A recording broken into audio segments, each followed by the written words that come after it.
Саламатсыздарбы урматтуу кино көрөрмандары. Бүгүн 25 сентябрь. Бүгүн өтө сонун жаңылык болуп турат. Биз азыр Манас кинотеатрынын жанында турабыз. Бул жакта койсоң.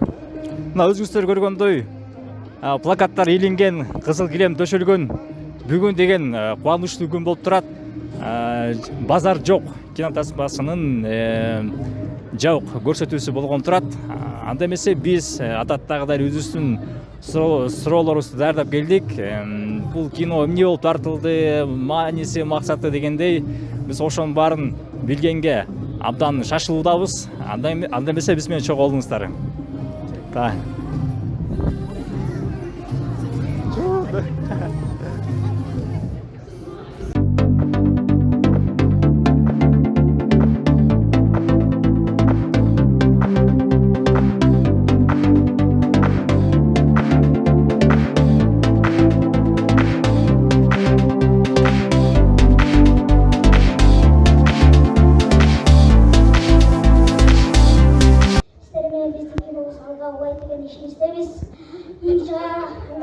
Биздин байкелерибизди чакыралы. Биздин продюсер Алинурра.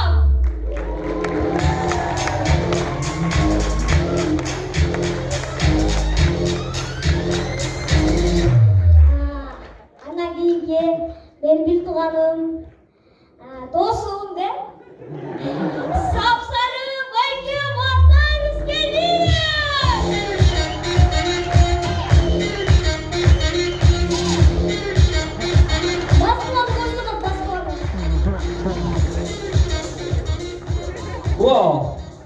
Урматтуу кино көрөрмандары, мен жанымда мына Элнар мырза турат. Өзүңүздөр көргөндөй интернеттин баарын чуулатып, жанагы ырың аты эмне? Суунун боюнда.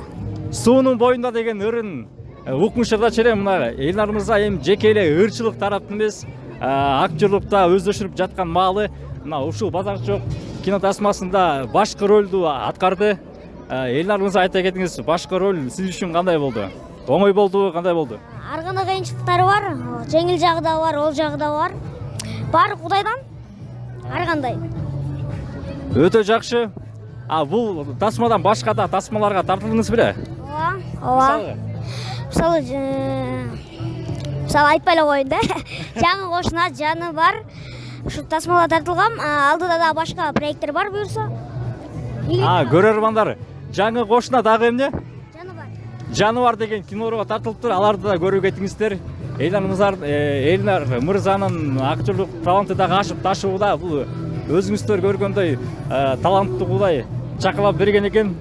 Эмесе Элнар мырзаны ушул тасмада бул эме сиз үчүн биринчи тасма главный роль аткарган. Ооба. Өтө жакшы. Анда эмесе кут болсун тасмаңыздар. Чоң рахмат. Олтундугар убаттыгар ассалам алейкум баргар. Кандайсыңар? Урматтуу көрөрмандар, мен жанымда Актан Рыскелдиев байкебиз турат. Актан байке, айтыңызчы, сиз биринчи тасмаңыз өзүңүз? Экинчи? Абдан жакшы. Эмнеге Базар жок? Кандай деп ойлойсуң? Трейлерди көрдүңбү беле? Трейлерди көрдүк, бирок Базардагы балдар жөнүндө кинода. Абдан жакшы экен. Бул негизи бүт эле тасмалар коомдогу бир кандайдыр бир көйгөйдү алып чыгат да. Сиздин тасмаңыз эмнени алып чыкты? Ошондой эле коомдогу көйгөйлөрдү алып чыкты. Эми киноду көргөндөн кийин баа бересиңер го да менин оюмча. Эмнеге бизде көбүнчө комедия жанрында тартылып атат тасмалар? Комедия оңой тартылат биринчиден. Экинчиден эл баары комедияга кирет. Жакшы кирет киргенде дагы. Ошондуктан дүйнө жүзүндө деле комедия толтура. Болгону бизге белгилүү болуп келгендер блокбастерлер болуп атпайбы там? Мстители сыяктуу анан тигиндей мындай дүйнө жүзүндө толтура комедия бар. Болгону бизге жеткендери жанагы кыйын болуп чыккан кинолор. Голливудда деле комедия толтура. Биз кубанып сүйүнүп только боевиктерге барабыз да. Ошол сыяктуу эле. Биз адамга зыян келтирүүчү нерселерге караманча каршыбыз. Кайталайбыз, караманча каршыбыз.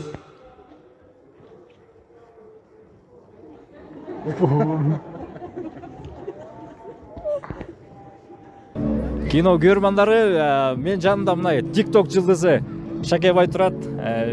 бир аз бир эки суроого бере кетели. Шакебай, айтыңызчы, азыркы учурда кыргыз кино индустриясы кандай өнүгүүдө же тескерисинче артка кетип жатабы? Ушул боюнча кыскача оюңузду айта кетиңиз. Мен негизи кино жөнүндө көп деле маалымат жок, себеби бизде айылда билесиңер да, телевизор кээде тартат, кээде тартпай калат. Ошон үчүн биз пока могу кинолор жакшы көрө элекпиз. YouTubeга чыккандарын эле көрүп атабыз да. А так мына убакыт деле жок негизи айылдачы да, иш билесиңер да, айылдагы жумуштар. Чөп, мал, сал, короче. Ошол. Өтө жакшы. Ал эми бул базар жок кинотеатрына тасмасына келдиңиз да. Эмне күтүп атасыз? Кандай эмоцияларды күтүп атасыз? Бул жакта негизи биринчи күткөн нерсем бул гонорар. Мени бул жака рекламага чакырышкан. Анан экинчиден албетте кино боюнча жакшы бир эмоция күтүп атабыз.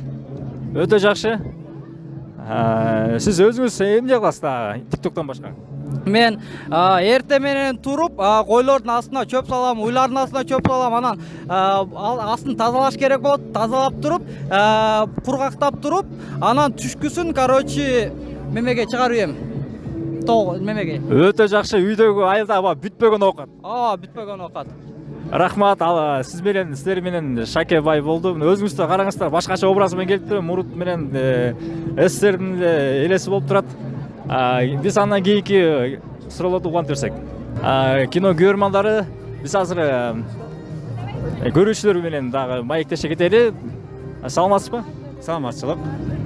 Базар жок кино тасмасын кандай нерселерди күтүп атасыз азыркы учурда? Мен көргөм да бул. Мен иштейм да биякта. Көргөм да. Ооба да, ошон үчүн сонун эле да. Сонун күтө, аны көрө силер күткүлө. Сонун күткүлө. Мен көргөм, өлө сону кага тепкем. Ошо. Жакшы. Көрсөңүз анда көрүүчүлөрдү кызыктырып бир эки сөз айта кетиңиз.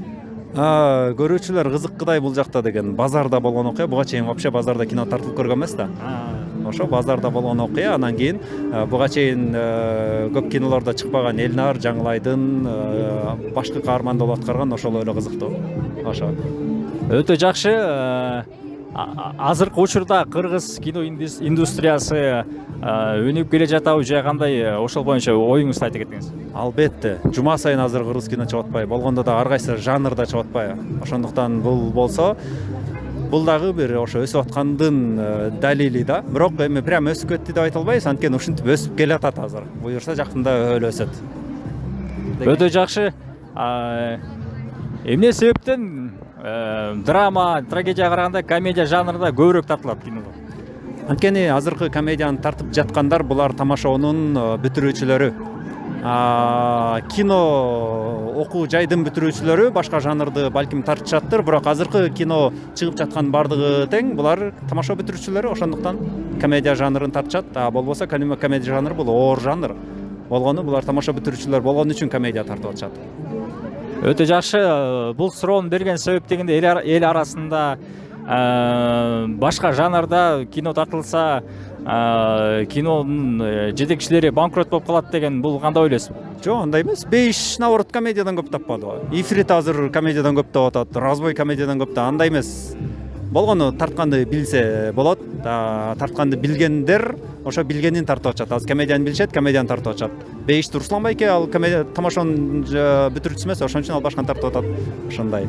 Сиз кинону жакшыраак разбирать экенсиз, өзүңүз эмне кыласыз? Кино боюнча адиссизби же? Жок, мен жөн эле ушинтип жүрө берем, закрытыйларга бекер келип коюп, анан бездельник жүрө берем. Азо билесиңерби, Азо? Азо? Этномедиа билесиңерби? Этномедиа сыяктуу Азо деген жаңы ачылып атат. Ошол жакта иш кылабыз биз азыр. Ошо.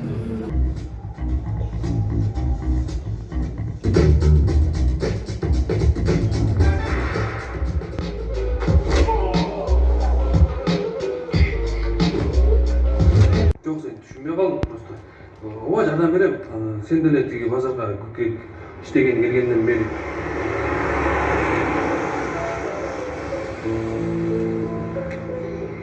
Урматтуу кино көрөрмандары, мына жанымда ким турат? Шайыр Касымалиева эжекебиз, эмгек сиңирген артисти Кыргыз Республикасынын. Шайыр, айтыңызчы, кыргыз кино индустриясы кандай өнүгүүдө бүгүнкү күндө? Биз алдыга кетип жатабызбы же тескерисинче артка кетип атабызбы ошол боюнча? Албетте алдыга. Болуп көрбөгөндөй өсүүлөр, болуп көрбөгөндөй кино тасмалар жаралып, мына эми Голливудту да жеңе турган болуп калдык. Бул албетте кубандырат. Анан ушул сезон, ушул жолку сезон жалаң ушу коркунучтуу кинолордун сезону окшобойт деп ойлоп калдым. Анткени өткөндө эле Ифритти келип көрүп кеткем, кээ бир жеринен мынтип отурдум. Эми бул кино тасмада кандай болом билбейм. Көргөндөн кийин анан өзүмдүн оюмду соц тармакка жазам. Бул кинодо ат айтып тургандай базар жок болот окшойт. Шайреж, анан кийин негизи Кыргызстанда көбүнчө комедия жанрында тартышат да тасмаларды. Бул боюнча оюңуз кандай? Комедия жанры албетте биздин жалпы көрүүчүлөргө өтө мындай жагымдуу, анан сиңимдүү да. Ошондуктан комедия жанры көбүрөөк кабыл алынат деп ойлойм көрүүчүлөрдөнчү. Анткени жашоодо дагы комедия өтө эле көп. Бирок кинодо ошо кино жаратмандар ошону топтоп анан көрүүчүлөргө сунуштаганда көрүүчүлөр кээде өзлөрүнүн жоруктарын экрандан көрө алышат да. Анткени жашоодо болгон окуядан чагылдырылган жакшы комедиялар жаралат да. Бизди кубандырган бир маселе бар, Шайреже. Сиз айтып калдыңыз го, Голливуд тасмаларына өтөбүз депчи, Кудай буйруса өтөбүз. Бирок биздин көрөрмандар Кыргызстанда Голливуд тасмалары экөө жанаша келип калса биздики менен, биздин көрөрмандар болсо ата мекенди көндүрүштө тасмаларды тандап кетип атат да. Биздин Голливудтун тасмасына караганда Кыргызстан ичинде, Кыргызстан рыногунда Голливудтун тасмасына караганда биздин ата мекендик тасмалар биринчи орунду алууда. Бул деген жеңиш. Бул жеңиш. Бул эң чоң жеңиш. Анткени бир учурлар болгон, биз ошо Голливудтун же болбосо Россиянын кинолоруна ынанчыбыз, сериалдарын көрчүбүз. Мисалы, азыркы тапта кайсы кинотеатрга, кайсы киного барбагын биздин көрүүчүлөр жык-жыйма болуп, кээде орундарда калбай калган учурлар болду. Буга чейинки болуп аткан тасмалардын баарында дагы биз көрүп аттык. Ошондой учурлардын мындай күбө болдук да. Шайреж, айтыңызчы, бул азыркы тасмадан эмнени күтүп турасыз сиз? Бул тасмадан албетте абдан кызыктуу окуяны күтүп турам. Атына жараша заты дегендей, окуянын негизинде дагы ошол базар жокко байланыштуу окуялар болуш керек. Анткени бул сөз базар жок деген сөздөн алынса керек, бирок ошончо дагы базардын чыныгы, базардын тегерегиндеги окуя окшойт деп турам да, баамдап. Өтө жакшы. Баягы профессионалдуу актерлордун арасында мындай кеп бар да, Шайреже. Тамашоонун балдары кичине мындай жакшы аткара албайт, андай мындай деген. Ошол боюнча оюңуз кандай? Оюм көбү менен Азыр биз интервью алалык. Биз мындайраак кетеличи, ани пройду. Мен бул ой менен толук кандуу макул эмесмин. Анткени талант ар убакта талант. Ошол эле Муратбек Рыскулов алп талант, эч кандай билими жок болгон. Ошол эле Бакен Кыдыкеева алп талант, эч кандай билими жок болгон. Туаса таланттар. Ошондуктан бул тамашоонун балдарынын ары жагында дагы туаса таланттуулук бар. Ооба баары өзлөрүнүн шыгын көрүштү. Көбү өздөрүнө өздөрү баа беришти. Мен мындан ары бул жаратмандыкты жасай берсем болот экен. Кээ бирөө болсо жок. Эми башка жакка дагы оосок болчудай, бул жагын дагы көрдүк деген дагы ойлору бар болуш керек да, жаштардын. Шайреже, биз сизди көптөгөн тасмалда режиссерлук кылып жүргөнүңүздү билебиз. Анан акыркы чыгып аткан тасмаларда сизди мындай купулуңузга толгон тасма кайсы? Акыркы чыккан тасмалардан албетте Аябай Дүңгүрөөдө Апамды издеп деген тасма, Көкбөрү тасмасы, сериалдардан мисалы Агайды, Акыркы сабакты, булардын баардыгы кино жаатына мындай башкача дем алып келди деп ойлойм да. Андан берки тасмалардын арасында эми азыр баарын айта алышым да кыйын болуп калат. Анткени көп эле жаңы тасмалар удама чыгып кетип атат. Көбүн мисалы мен презентацияга келбей калгандыктан көбүн дагы эле көрө элекмин. Ошондуктан мындай бир беткей жооп болуп калбасын үчүн баарын көргөндөн кийин анан толук айтайынчы. Чоң рахмат, бар болуңуз.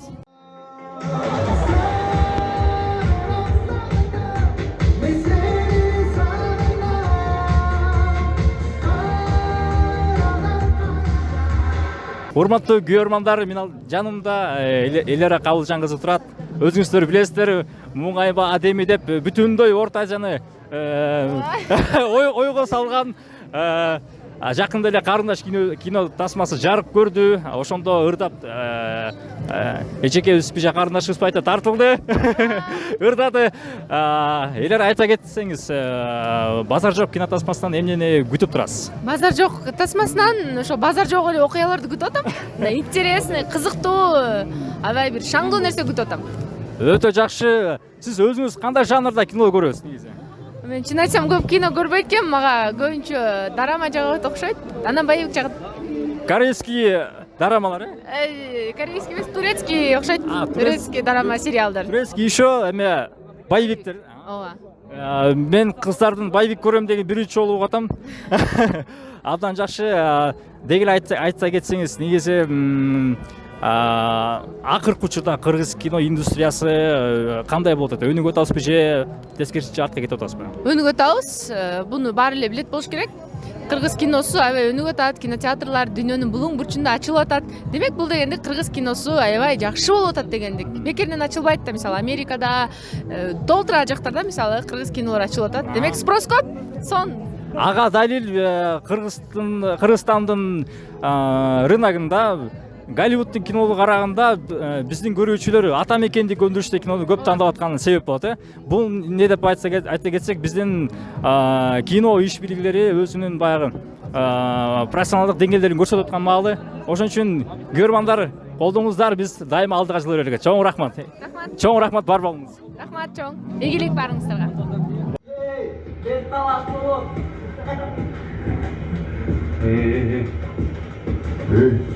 Korkma. Cum gözüm. Cum gözüm.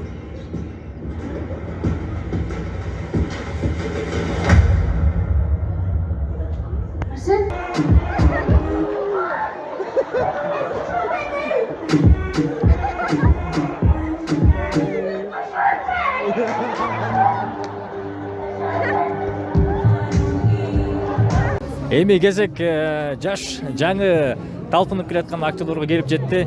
Атыңыз ким эле? Атым Исламбек.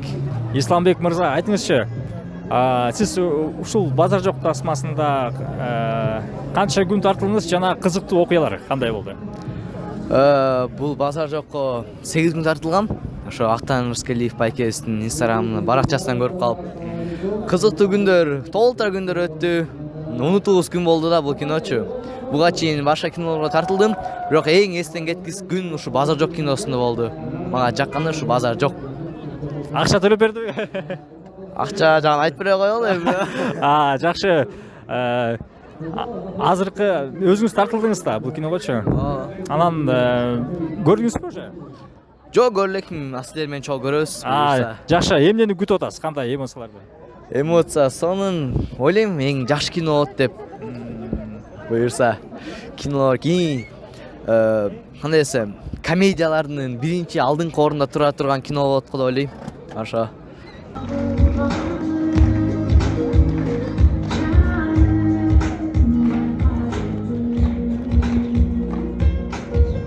Haybaram. Boyun gibi nerede? Ata, kettim bari oyda emas. Kettim bari oyda.